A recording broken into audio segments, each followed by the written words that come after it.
You're listening to Why We Do What We Do. All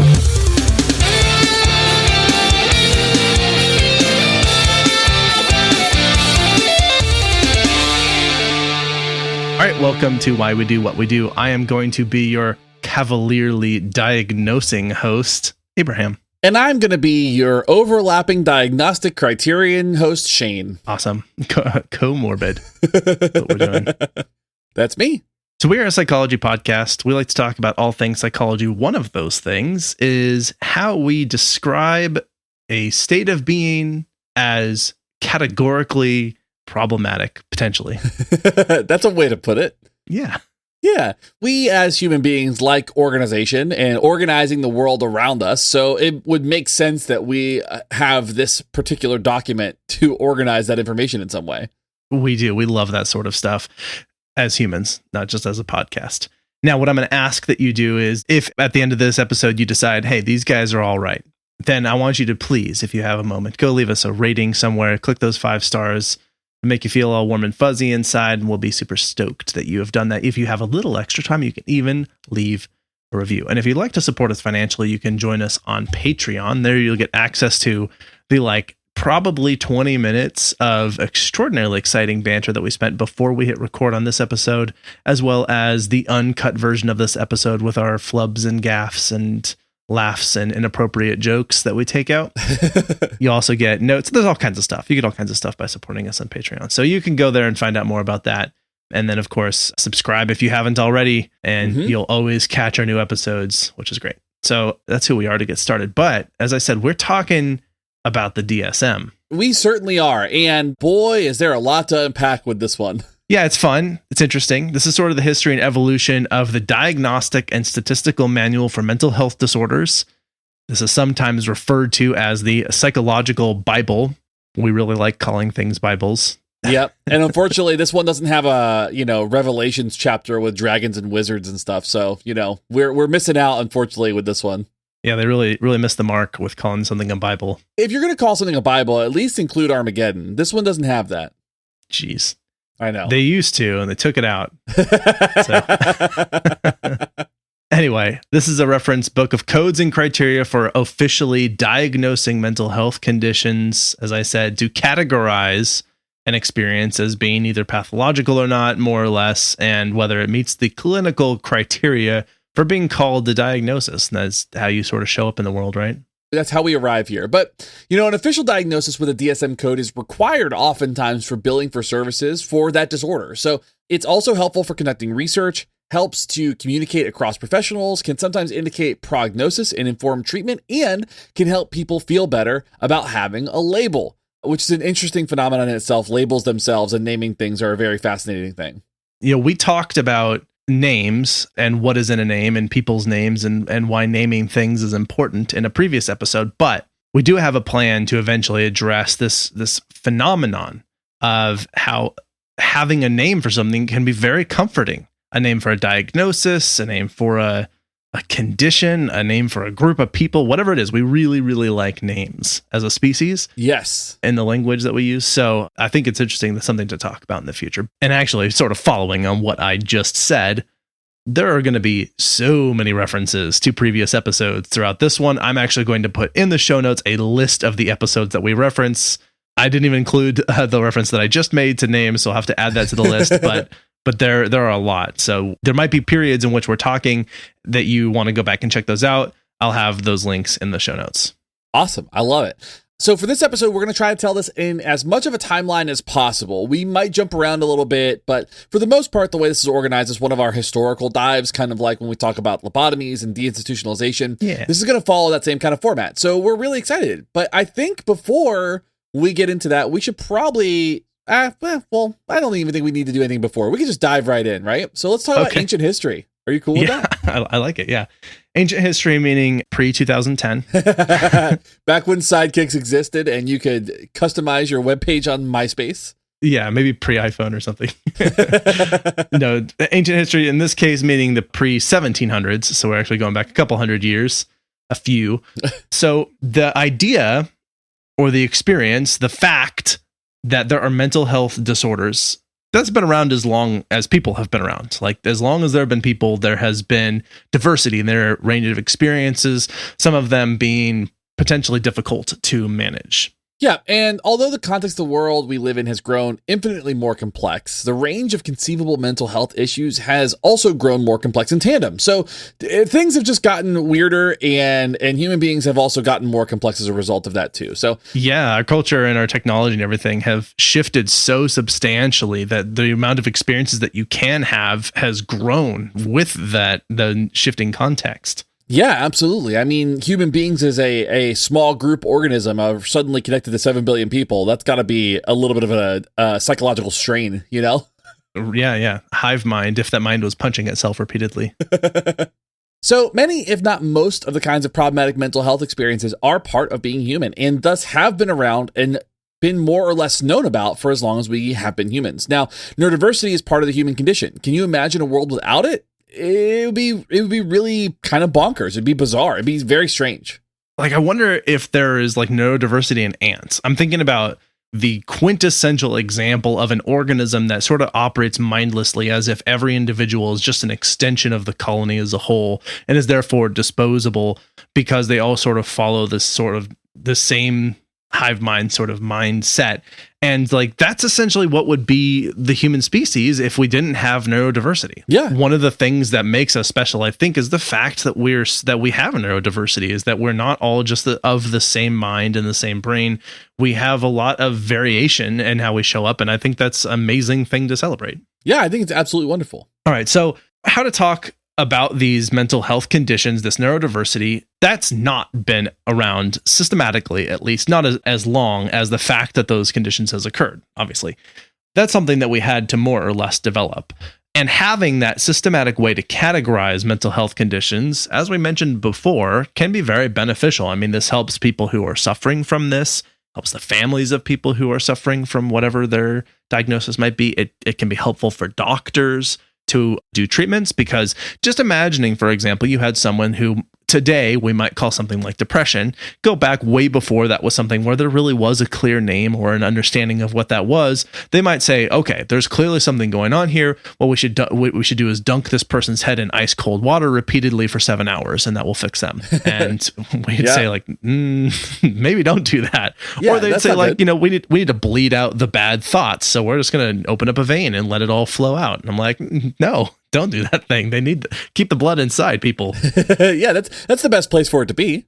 Yeah, that's where it wants to be. So we've tried to categorize mental health disorders for some time across cultures around the world, but today we're going to focus on the attempts around the DSM. That's going to be our primary focus, because that seems to be kind of in the primary lexicon within, at least Western psychology. So pre-1700s, we're now moving into sort of 1700s, 1800s era here, to start to describe in the United States the first attempts to categorize these disorders. And the first sort of systematic attempt in the US occurred, interestingly, as part of the United States Census. This is the people counting program that we do every 10 years to see how many people there are. And the first time that there was any sort of attempt to even delineate the fact that there was something you might call a diagnosis was around 1840. Okay. And the way that this was done is someone who's dressed very sharply from the government, carrying their briefcase, walks up to your door. They knock on the door. Depending on who answers the door, they would then ask you, how many insane or idiot dependents live in the house? Mm-hmm. First time this question had appeared on the census. And these terms were not defined, mind you. They were not saying like, by idiot, I mean this. They just said, how many insane or idiot dependents live in your house? It's just sort of a, you know it when you see it type phenomenon, type observation, right? Mm-hmm. And again, like, this kind of depends on who answers the door. Like, if the woman answers the door, they're like, excuse me, ma'am, is your husband home? I'd like to ask him how many idiots or insane dependents Or if she says, oh, he's acting like an idiot right now, all of a sudden now you've got an entirely different census report. Exactly right. They're like, this is a household full of idiots. And so this was obviously problematic. These terms are not ones that we use anymore. They weren't defined at the time, but that's what it looked like initially when they first tried to categorize some kind of mental health disorder in a way.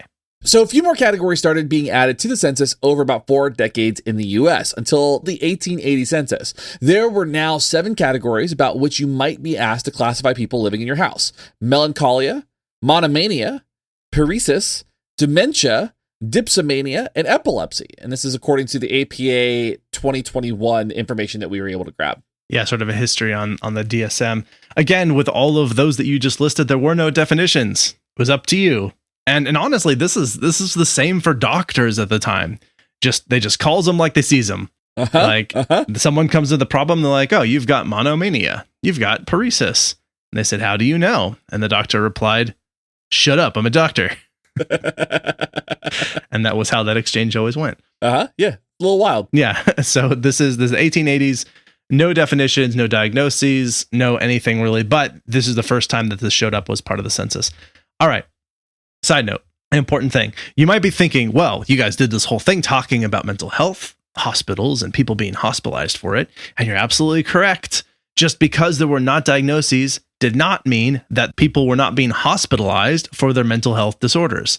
In fact, going back just a little bit in history to where we were just at, 1800s, as early as 1752 in Philadelphia, the Quakers were the first Americans to endeavor to treat, quote unquote, treat people with mental health disorders by placing them in a medical hospital, in the basement of a medical hospital, in shackles, chained to the wall. Yeah, not great. Not great. Not a great look. Not great. But that's where it was initially. Yeah. So yeah. And those are pretty much your options, right? So hospitals started being built to house those with mental health conditions about 20 years later in the 1770s. But for the majority of people who didn't live in a place with a, quote, hospital designated to, quote, care for those with a mental health condition, they were either taken care of by the family or jailed, or sometimes both. Now, you can clearly see why either of those things could be significant problems. Yeah, exactly right. And so the family sort of bore the burden. The person got arrested. Maybe the family arrested them. Yeah. And then they later got placed in hospitals where they were chained to walls in the basement. This was a very rough time for neurodiverse individuals. Yes. And, their best case scenario was probably to just be with their family, who didn't really know what to do, but at least they were less likely to just have them be locked in a cage. Right. And the implications are that people were being committed to these hospitals with zero criterion for how they qualified for that placement. So people were getting sent away without any reason. It's nuts. I mean, you can go look in the history of like women in mental health and talk about like hysteria. Yeah. Just because somebody wasn't like pleasing their husband enough. Like that became a significant mental health disorder people get sent away for. Now, but for those of you keeping score, you will also have likely figured out that this meant that our understanding of mental health was lacking to the point of being non-existent. Professionals back then knew as much about mental health as tech people in the 70s knew about the future of the internet. Literally nothing. Yep. Nothing. Okay? They largely believed that psychological disorders were just the outputs of physical ailments, like a tumor that could make you sick and eventually kill you. They believed that there were some kind of physiological problems rather than an experiential problem that caused these disorders. Now, logically, up until that point, that's far more advanced than when they used to think that like you were engaging in stuff because of demons. Yeah, that's fair. And that probably was still part of it. So it's some advancement. Yeah, that maybe contributed to some of those diagnoses. But yeah, just as you were saying, I think what you would not find in a mental health hospital or jail is a wealthy white man. What you might find in a mental health hospital was women and people of color and people who are poor. Yep. Which could include women who were of color. Yep. And so at least not white. So yes, there was a lot of people who were more or less just getting rid of their undesirables, as they might have called them. Mm-hmm. Absolutely. So as you just said, they treated psychological disorders as they had to be manifestations of some kind of physical trauma, right? And it is important to note, like, there are a lot of physical things that can be related to the etiology of disorder, such as brain trauma or genes or overall brain chemistry. But environmental factors are hugely, critically, massively important factors in contributing to mental health or deterioration of mental health, and failing to acknowledge that fact had prevented up to that point the potential for beginning to understand those disorders for a very long time. Yep, absolutely. Now, savvy listeners will also have picked up on the fact that it is ironic that these doctors believed that mental health could be treated, quote unquote, with environmental factors without believing they could be caused by environmental factors. So like it's this really interesting thing where, there's not like they're doing environmental things to help resolve it, but they're not looking at the possibility that it was manifested as a result of something environmental. So by implication, there is nothing that could be done in the name of therapy that could cause harm. That became a unique concern for folks with mental health concerns at that time. Yeah, I mean, just thinking about the fact that if they're basically taking the approach that the only way that you could have a mental health disorder is by experiencing trauma, physical trauma, but that they could somehow do something therapeutic that would fix you, like a talk therapy or something horrible that they usually were going to do. It's ironic to think that the implication is, just as you said, is that it had to be, okay, well, if experiential factors cannot cause these mental disorders, then there's nothing I could do that could cause a mental disorder. So everything that I could do could only help. Yep. Which is amazingly arrogant thing to believe. Yes, most definitely. But that's where we were. So further, this really meant in part that a disorder was either something that you were born with and was therefore permanent, or is a physical trauma that you endured and was therefore mostly permanent, although it could be maybe treated with some amount of like medication or beatings of some kind. I don't know. But there really weren't disorders that you mostly could develop. That was just preposterous at the time. So in the 1910s and 1920s, the American Psychological Association, or APA, was called the American Medico-Psychological Association, and in 1917, it worked with the Census Bureau to use statistical information gathered from mental hospitals, and in 1918 published the Statistical Manual for the Use of Institutions for the Insane. What a wild title for a book. Yeah, exactly. And so these were the first guidelines with an initial stab at definitions and criteria for categorizing mental health conditions and what sort of counted as a quote unquote disorder. This was used primarily for qualifying and categorize patients. And again, it really severely lacked any actual objectivity in terms of how you might make that diagnosis. It was entirely a gut feeling sort of thing. And as these were some of the first, quote, definitions, they became applied to pretty much everyone in a mental hospital. And it wasn't that those people actually had those disorders, but they had a label as a disorder so they could be distinguished as either having a disorder or not. And now this led to a lot of different things. We're going to reference episode 88 on lobotomies as a therapy. And we're also going to reference episode 109 on deinstitutionalization of mental health patients, because in those situations, you had a lot of folks who were identified as having a disorder and were receiving fairly intensive and pretty awful treatment for what was deemed a disorder, which actually wasn't a disorder. Yeah, exactly. And they just call it anything. It didn't really matter as long as they could give it some kind of title. Then they could justify locking you up and treating you like a prisoner, or much worse than a prisoner, even. Yeah. In many of those cases. So yeah, but we're going to move forward. We're soldiering on. So in 1921, the American Medico-Psychological Association, they dropped Medico from its name to become the American Psychological Association, the APA, the organization that exists today, more or less. And the APA laid down a sick collab track with the New York Academy of Medicine. And they called this very catchy title, the American Medical Association Standard Classified Nomenclature of Disease. Oh. Rolls right off the tongue. Yeah, that is so smooth. Yeah. It's almost as smooth as Donda. Yeah. This is where they started adding the naming conventions and vernacular around psychiatric classifications. This still is not at the DSM, though. This is just some guidelines for how you might go about calling people mental health disorder names, thereby justify locking them up or prescribing some sort of treatment for, whatever. Yeah, so at this point in time, the privileged cisgender straight white men holding the pens, writing the scripts, patted themselves on the back and said, "Well done, lads. Let's go get a drink." And everything was hunky-dory until World War II. That's right. So we're going to jump forward a couple of decades here into the 1940s and 1950s. Okay, so we're in the 1800s, then we had the 1910s and 1920s, we're in the 1940s and 1950s. To be fair, World War II, obviously we'd already had World War I just a few decades before. And you might be thinking, well, what was so special about World War II that they would have to start thinking about mental health disorders differently? Well, many of the psychological issues that people dealt with in World War I, they were, of course, similar or the same as those dealt with in World War II. But those experiences at the time were sort of written off and just described as shell shock. They were dismissed. meaning that their mental health diagnosis that came out of the war was simply a byproduct of the fact that they were traumatized by experiencing things like being shot at, and their nerves were actually shocked by shells, by like grenades and bombs and that sort of thing. That was the idea, right? And that's so every mental health condition that came out of that war was just their nerves frayed by experience to trauma. That was sort of it. Right. And so people experienced some of the most horrific atrocities that were ever committed during this wartime. Rape, torture, fear, sleep deprivation, killing innocent people, starvation, disease, constant discomfort, genocide, the death of friends, communities destroyed, xenophobia, culture shock, betrayal, espionage, and in one case, man-eating sharks. And that's just capitalism in the United States. Then they had to go to war. Boom. Just kidding. That's obviously war.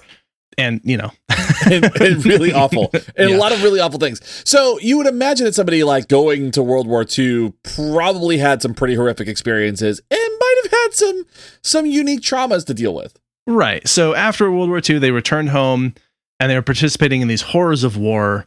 And I use the word participating deliberately here because this was not just something that was happening to them, but things that they often were doing, either at the behest of someone else or just because they were in a situation where it was more or less coerced, the only strategy of what to do.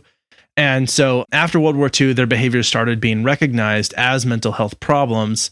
And at the time, this was called combat stress reaction. So the APA realized that there was a need to categorize disorders that could develop out of a reaction to experiences. And there were also 5 official separate diagnosis classification systems by the 1950s. So people found this to be a huge need. They found this to be something worth analyzing, a phenomenon worth describing.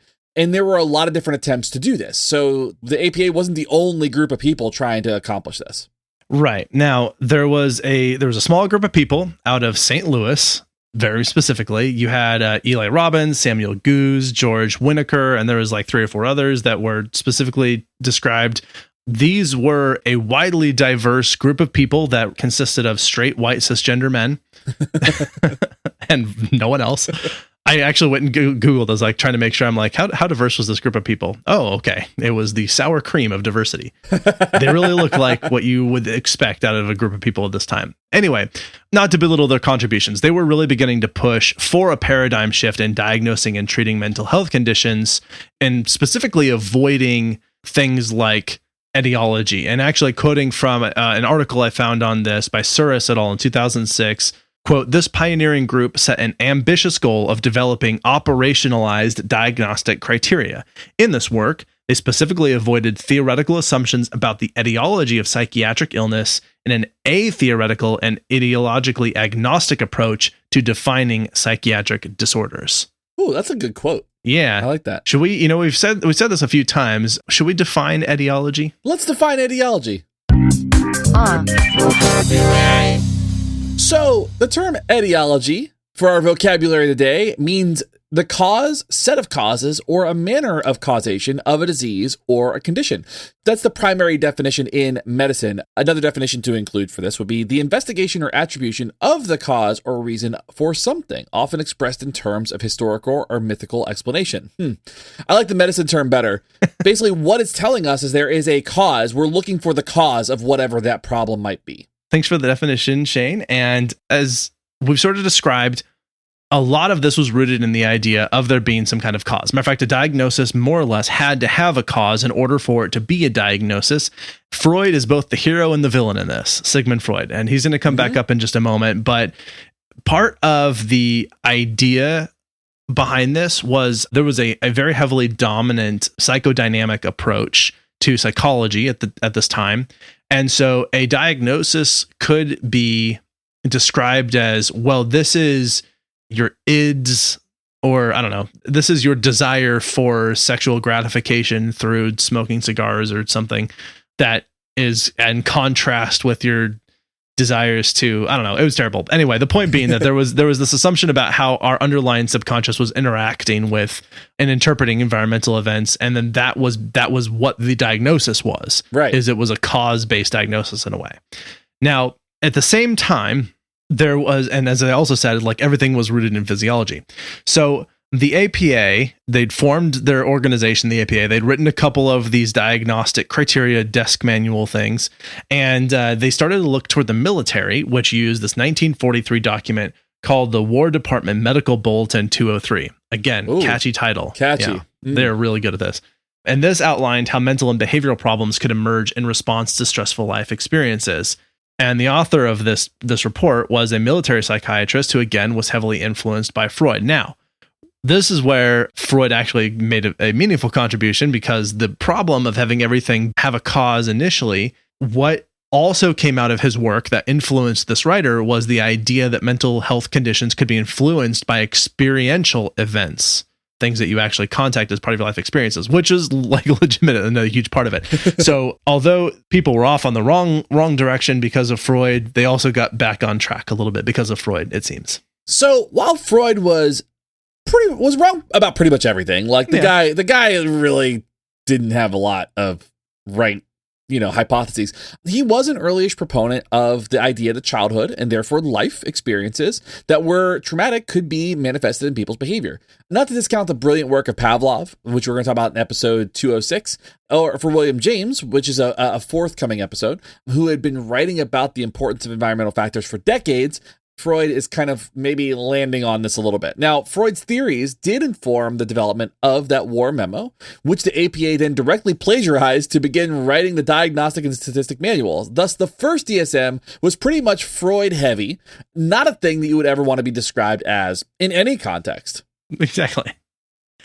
Now, around the time that the APA was working on that first edition of what would become the Diagnostic and Statistical Manual, or the DSM, the ICD, or the International Classification of Diseases, it was in its sixth edition at the time. It was also starting to include, because the name implies, it really only included medical diseases, was now starting to include psychological disorders. And so the APA decided, wisely, to include some of the work from the ICD into the development of the first edition of the DSM. And you can see the episode 110 on diagnosing mental health conditions for a description of the ICD, how diagnosing is done, and why. So the APA published the first DSM in 1952. Now, it used the term reaction a lot. And this quote reflected the influence of Adolf Meyer's psychobiological view that mental disorders represented reactions of the personality to psychological, social, and biological factors. End quote.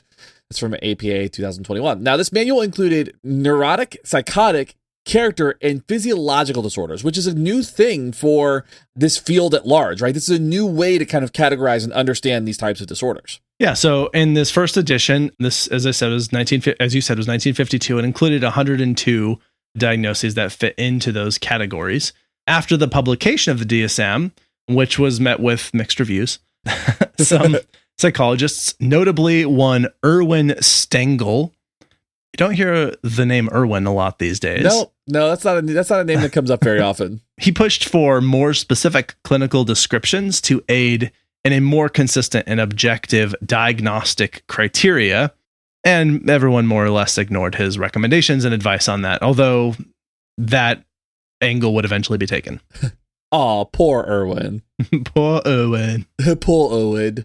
So let's move into the 1960s and 70s, where free love became a thing and Vietnam was also a thing. The APA published the DSM-2 in 1968, and they decided Roman numerals were the way to go when updating the manual, and they continue to do so to this day. They dropped the word reaction as a primary noun and adjective from the DSM as well, but there weren't any other changes. Yeah, that was pretty much it. They were like, this is a nearly perfect document. Let's go ahead and just get rid of the word reaction so many times, and then we should be good to go. And actually, they did not keep Roman numerals forever. That will come up. They switched to Arabic numerals in just a moment. But so the ICD version 9 was being worked on and eventually published in 1975.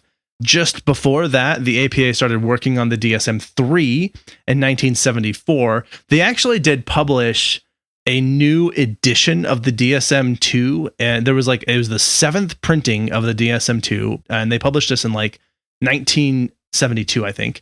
And that was where they actually took out the idea of homosexuality as a mental health disorder. That's largely attributed to the DSM-3, but it was like one of the later editions of the DSM-2. So anyway, as I said, they were more or less developing their DSM-3 in coordination and in concert with the ICD-9 that was also being developed around the same time. Now, however, with this new edition, they sort of diverged in their paths, like with these different works, because the DSM took a multi-axial approach, and, quote, the multi-axial assessment is a system or method of evaluation grounded in the biopsychosocial model of assessment that considers multiple factors in mental health diagnoses. So the DSM is doing this where the ICD-9 did not do this, and that's a pretty significant departure that we have to note. This is really when the DSM was moving away from specific causes as part of their diagnostic criteria and started developing specific diagnostic criteria rather than simply classifying a diagnosis based on exhaustive descriptions. And so what they were doing previous to this is they would say, when someone has this disorder, they do these things, and they would just describe it using endless amounts of text to talk about it. Now they're instead sort of saying what a disorder is not. So they're saying like, this is not a disorder if it's better accounted for by something else, for example. And also started saying things like it has to have occurred this many times over this period of time and must be at this level of severity. So there are actual sort of criteria now that you can sort of check. The DSM-3 is largely credited with the removal of homosexuality as a mental health disorder. That's because in this, the DSM-3 was completely absent, and the DSM-2 it was present up until the 7th printing. And interestingly, so we're in the 70s and 80s. The ICD would not take homosexuality out of their disorders as a mental health disorder until 1990 in their 10th edition. Oh, wow. So it took them quite a bit longer to make that change. And the APA published the DSM-3 in 1980. All right. So let's talk about 1980 and the 90s. These are wild times. I mean, this is when people had this is when hairspray was a thing and like malls became really cool. Yeah. And you've got like jazzercise on TVs and all the amazing fads in both fashion and music and television were they were coming to fruition. We were getting some like real revolutionary changes to sitcoms. Yeah. It was a glorious hodgepodge of a mess.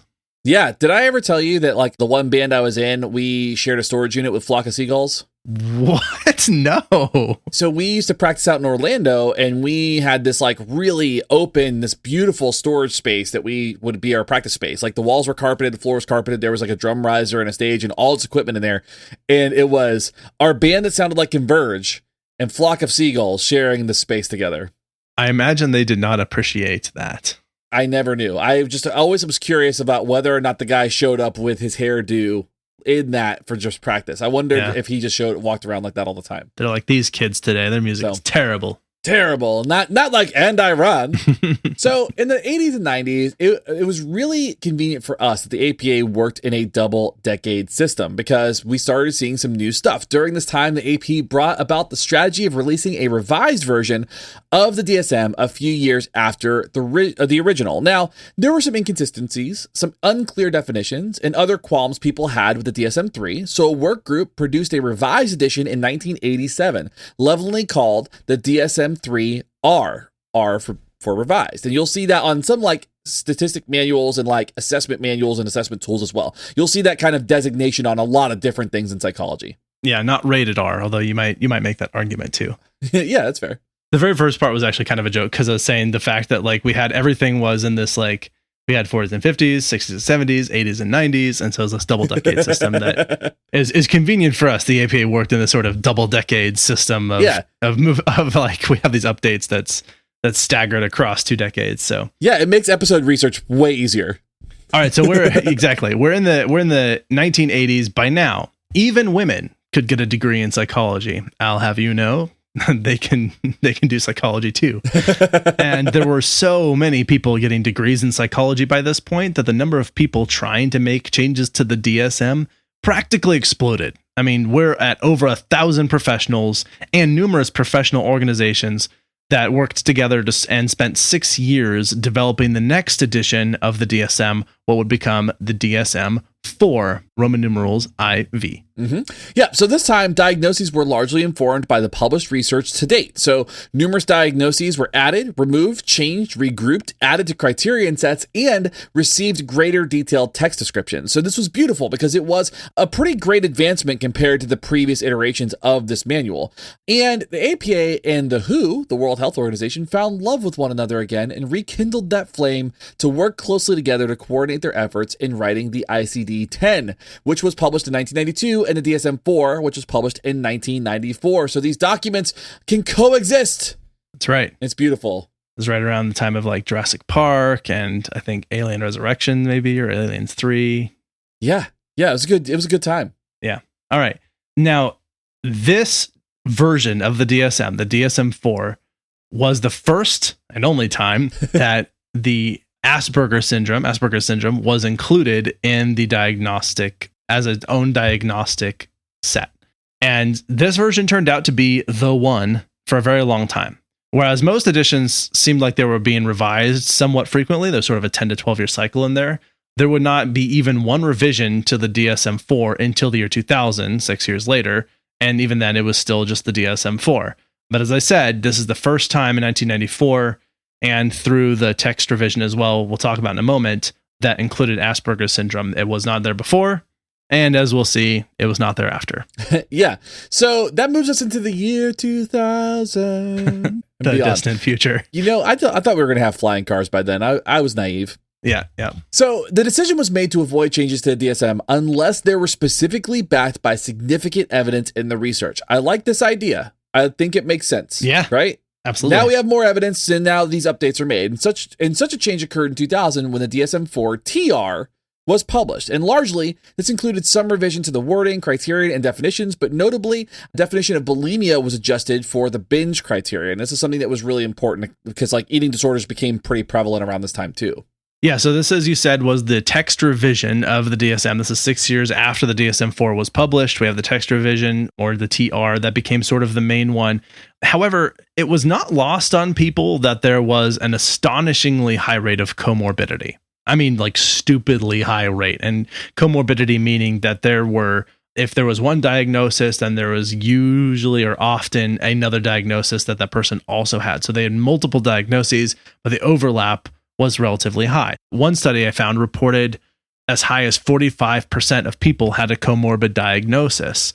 And one of the things that we talked about in the episode on diagnosing mental health disorders is if you have a diagnosis and you also have another diagnosis, and almost every time that you have diagnosis A, you have diagnosis B, there's a very good possibility those diagnoses are part of the same underlying condition, right? Or they seem to be representing the same sort of set of circumstances. So it makes sense to sort of, rather than have those be two separate things that always happen together, is just combine them into a single diagnosis. And sometimes what they would do is they'd say, okay, you have this as your diagnosis category, and you might have that diagnosis with or without these other symptoms present. And then that was how they would describe it instead. And that would allow it to be more accurate, more reliable. You could have more consistent diagnoses across people. But at the time, it was well recognized for the DSM-4 and the DSM-4 text revision, or TR, that was an issue, was very high comorbidity. You know, as we start looking at the evolving, you see that like with every revision, there is something that's influencing why these texts are revised, right? Yes. Like it's not just like because they want to, it's because there's something new, there's new information that they have to, and they're finding new information with the application of these tools. And totally new strategies for how they want to go about making those designations. So as you said before, there was a lot of theoretical and sort of gut feeling sort of diagnoses early on in the history of the DSM. By the time that they get to the DSM-3, they're assembling groups of experts to weigh in with their opinions, which is better. Yeah. And then by the time they get to the DSM-4, they're really like, we really just need to be using evidence that's gathered by systematic scientific research to make these classifications, which is better. Yeah. And now it even evolved since then. So just that there were specific reasons to make those changes that further bolster the empiricism and the validity and reliability of those classification systems. And thus, the DSM-5 started being developed in 2000 with work groups designed to outline the research agenda. So we are moving into an entirely new revision of this, or a new manual even. So, because I think that's an important thing. When we number these, the DSM-1 to DSM-5, these are separate publications. Like, these aren't revisions to the same diagnostic manual over years and years and years. DSM-1 and DSM-2 are separate documents, even though they're pretty much the same. They're separate documents. Separate. 2 and 3 are separate. 4 and 5, they're all separate. They're designed to be separate tools. And so before we move into the DSM-5, talking about the DSM-4 here. So in the 1994 DSM-4, I meant to say this as we're going along, but there were 297 diagnoses, up from, if you recall, the DSM-1 had 102. Uh-huh. The DSM-4 TR bumped that number all the way up to 365 diagnoses. So just in that text revision. Diagnoses for every day of the year. Exactly.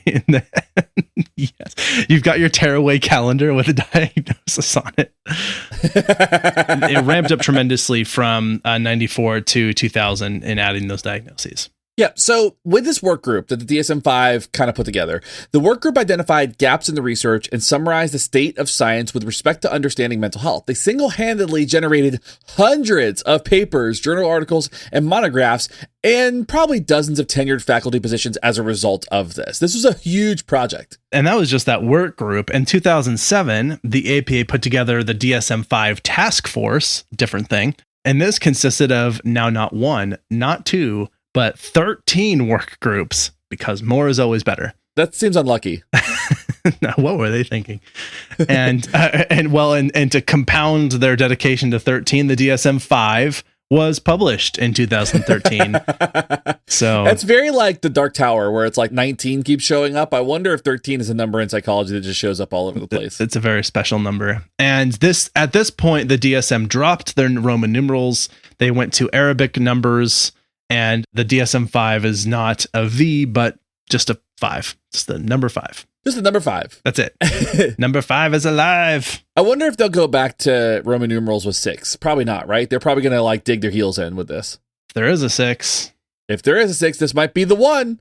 So, as previously mentioned, one of the big problems to tackle in the DSM-5 was the rates of comorbidity. So part of the revisions to the DSM-5 was intended to reclassify and reorganize diagnoses to reduce proportions of comorbidity. One way to do this is to group highly comorbid diagnoses into a single diagnosis. And this occurred almost 30 times in the DSM, and 2 diagnoses were eliminated altogether. The multi-axial system was removed, and 15 were added. So there are a lot of changes to this. This is a pretty hefty revision compared to the 4TR.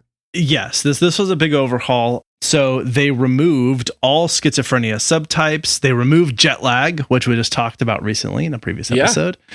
They removed sexual aversion disorders, and they also depathologized consenting sexual preferences. So there used to be a diagnosis for certain fetishes and sort of kinky sex, if you will. Yeah. Those all were removed as no longer diagnoses from the DSM-5. A famously notable change was that the DSM-5 combined the Asperger syndrome diagnoses with the autism spectrum disorder diagnoses. That was a major change because it kind of rippled through the autism community a little bit. And some folks still use the term Asperger's, but it was a pretty significant change for a document like this. Absolutely. Now, we covered this in episode 24 on what happened to Asperger syndrome. It's definitely worth listening to, but it was a pretty significant change, one that is often talked about. The DSM-5 also added something that they call Section 3. They went back to the Roman numerals just for this part, not for the title. I think maybe they max out at 4, and then they're like, go on, move away from it. Right.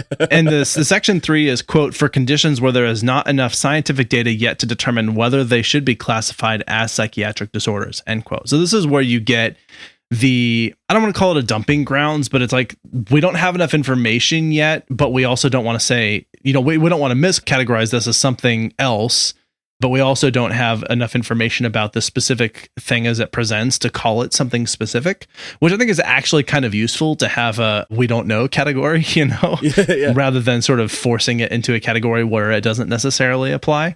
And what was also helpful about Section 3 is it added consideration for people of different cultural backgrounds, where something that you might look at as being pathologized from a Westerner perspective might actually not be a pathology if you compare it to the cultural background of the person you're looking at. Now you have the considerations for culture-bound syndromes and specific concerns like that. I mean, you can look at disorders that might not be classified as something else, but they're fairly rare. Like we talked about lycanthropy, clinical lycanthropy before. Yep. That is something that's doesn't fit into anything, but it is something that happens enough that people are reporting it.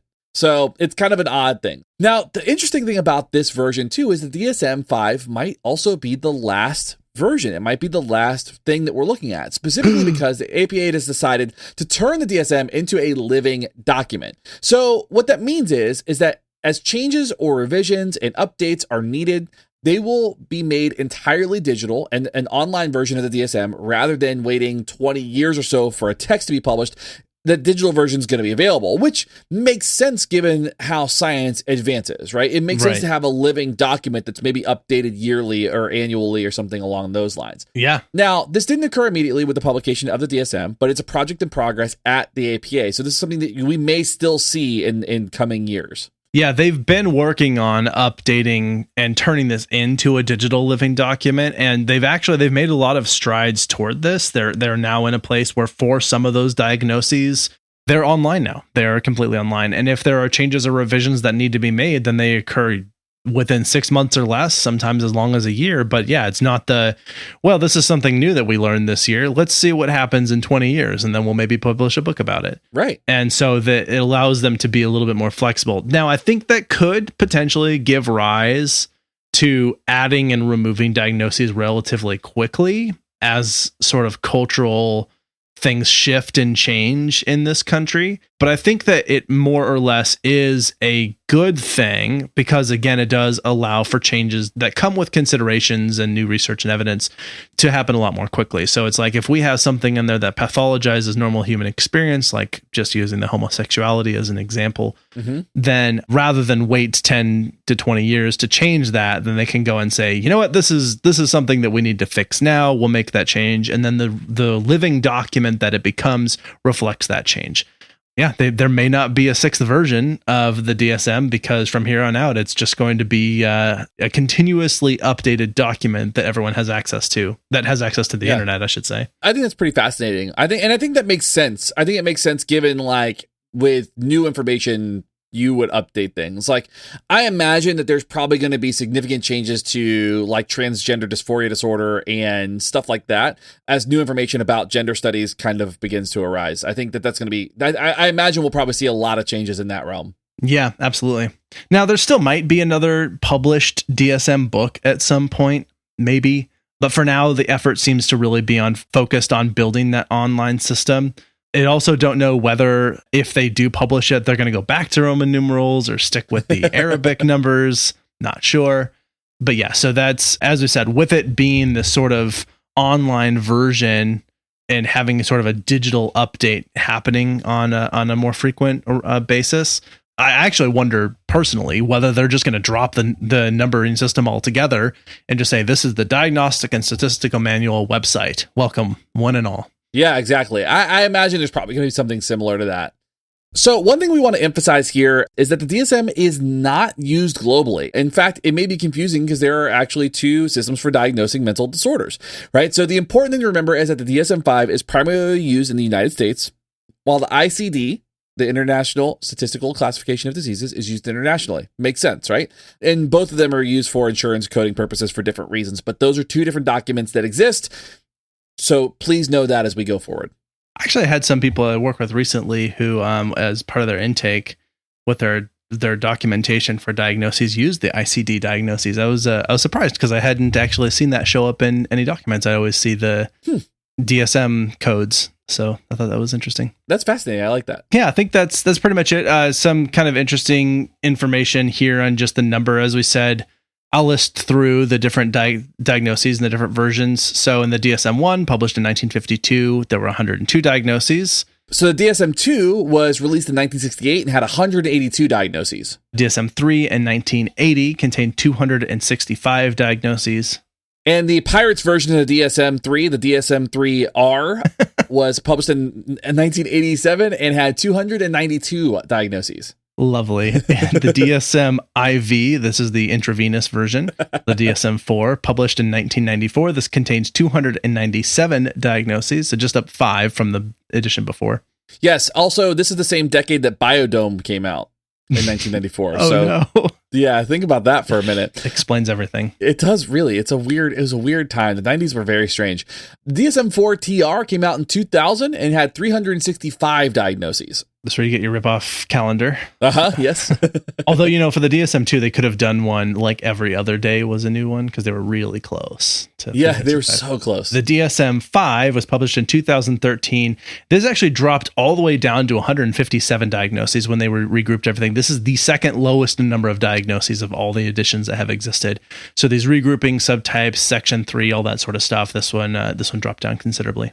I think it makes sense. Like it makes sense having like general categories and subcategories, and that I think having stuff folded into stuff to prevent those comorbidities makes perfect sense. I agree. Actually, I think this was more or less a good move. There are plenty of things I think to be critical about in diagnostic systems as they occur, but I think ultimately it is moved in a generally better direction over time, and I am optimistic that it will continue to do so.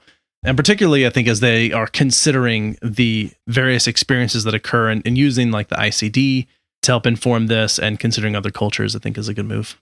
Totally agree. A couple of take-home points on this. I think one that I would say is just that we, as a people, have had mental health disorders or neurodiversity as long as there have been people, and that's ultimately a good thing.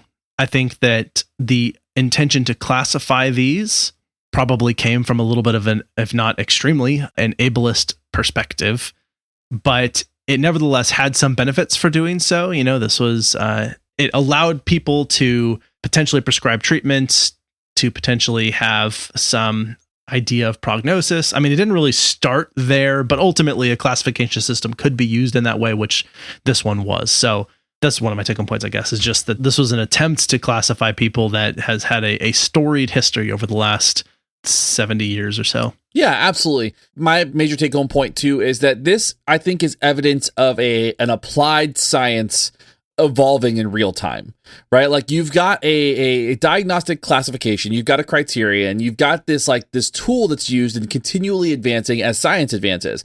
And whether or not there's so many people that kind of get into the idea that like psychology is a soft science and all that, but it's still a science that is still studied, and there are still studies that come out that demonstrate X, Y, and Z. And so having a document to demonstrate and kind of show in a public way, hey, things are changing, we are moving, we are advancing, these revisions are necessary, I think is really good for the scientist community. Like I think like having like when you talk about scientific literacy and like the community at large, I think there's a benefit there.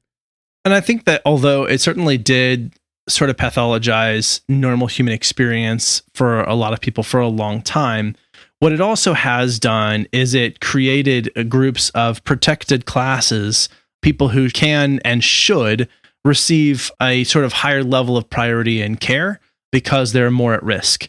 And so I don't think that is necessarily always an implication of systems like these, but I like to believe that the development of these classifications, these groups in this document have more or less created the opportunity to define protected classes that can enable and protect the rights of individuals who might otherwise be disabused of those rights.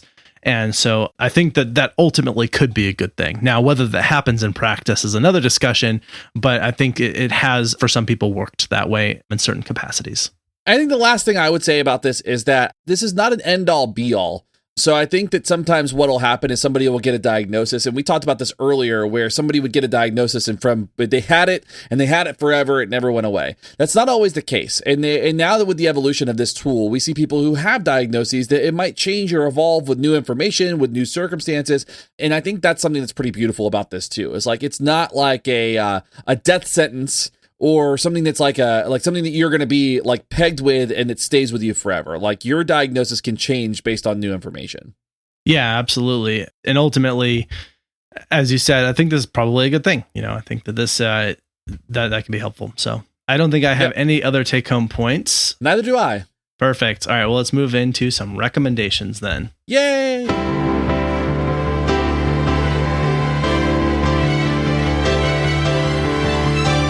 Recommendations. So my recommendation this week is a little thing that I find a lot of joy in, and it's a nectarine. So I am somebody who doesn't eat a lot of fruit. You know, I grew up not being able to have a lot of fruit in my house, so we just didn't have access to a lot of this stuff growing up, except for Japanese plums. I always had Japanese plums or loquats in my neighborhood.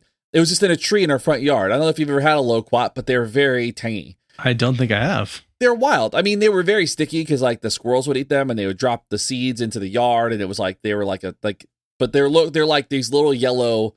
They look like yellow plums. Huh. Or like unripe kiwis. They're like real yellow, and you eat them, and they're very sweet. So like anyway, that's not what I'm talking about. I'm talking about nectarines. Okay. So nectarines are, if you've never had one, the best tasting fruit, and they are the best smelling fruit. I love the way peaches smell. I love the way apples smell, but there's just something about like the citrusy clean that goes along with a nectarine. So if you can get your hands on some this weekend, enjoy yourself, because it is just a delight to have them.